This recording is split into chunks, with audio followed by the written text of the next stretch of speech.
Hey, I'm Dan Westfall. I'm a certified financial planner, and my company is Client Focused Financial.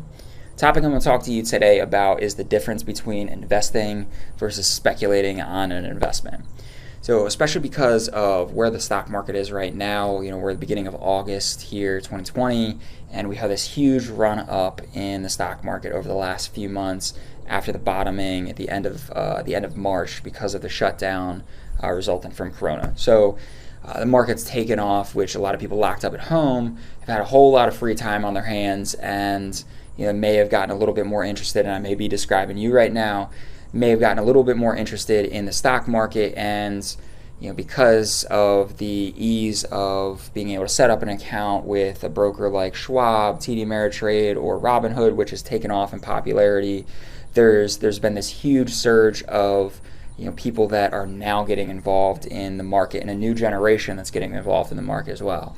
So what's the difference though between a speculative investment and an actual investment? So simply, I'll give you kind of a quick little definition of an investment. An investment ultimately is something that you're going to plan on holding for a longer period of time. So generally, my rule of thumb for something that's going to be an investment is you're going to hold it for at least a year, if not longer. So whether that's one individual stock or a group of stocks in a basket like an ETF, or a portfolio that you've put together of a basket of stocks.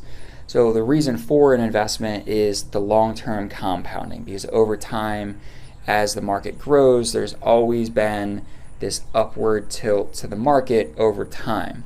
We go through dips where the market drops off and then it rebounds back. But if we look at a chart over time, stocks have always grown when you give it enough time.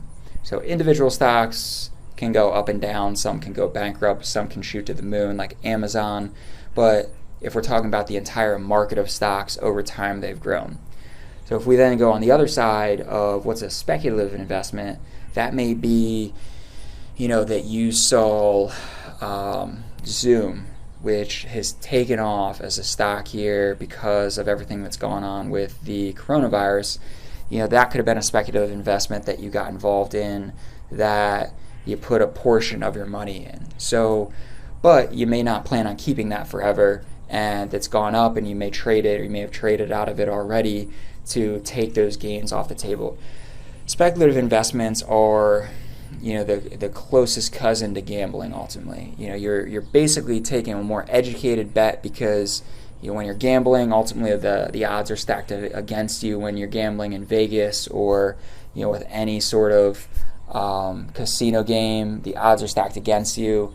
At least with investments, even if you're gambling on a specific company, the odds are stacked in your favor, because that company isn't trying to suck and have their stock go down. They're trying to do well and become more profitable, and in turn, their stock should go up if they're more profitable. So at least you have that in your favor. But generally speaking, a speculative investment is going to be more short-term oriented. So you're not planning on holding that thing for 5 years.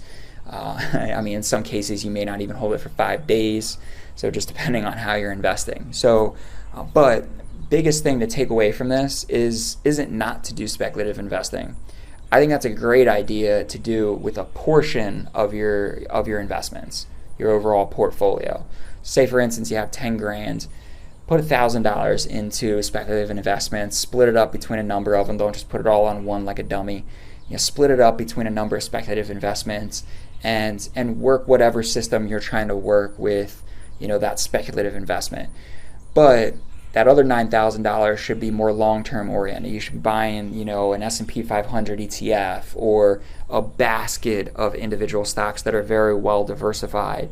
So that way you're not, and that also being something that you plan on keeping, ideally for a number of years, without having to make any changes to, because of ups and downs in the market. It should be something that doesn't matter what happens in the elections or, with a resurgence of Corona.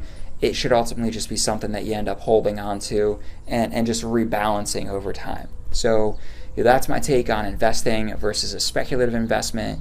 If you want to have a more specific conversation with me about anything investment related, feel free to reach out to me. You hit me up, DM me, whatever you prefer. More than happy to have a conversation with you about what you have going on in your investment world. I appreciate you taking the time to check me out.